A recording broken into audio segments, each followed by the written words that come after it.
কাণ্ড দেখো,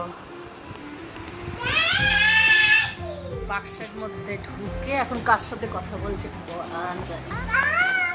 এই যে কার সাথে কথা হচ্ছে ভেতরে? ভেতরে কে আছে?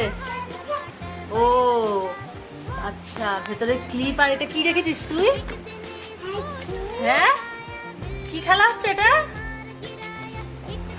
কি খেলা হচ্ছে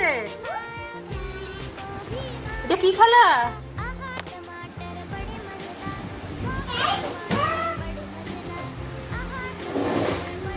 পেটিটাকে ডল হাউস বানিয়ে দিয়েছে পুরো একেবারে। ওই এটা খেলা হচ্ছে, খেলা টেলা সব সরিয়ে তার মধ্যে একটা রিমোটও আছে।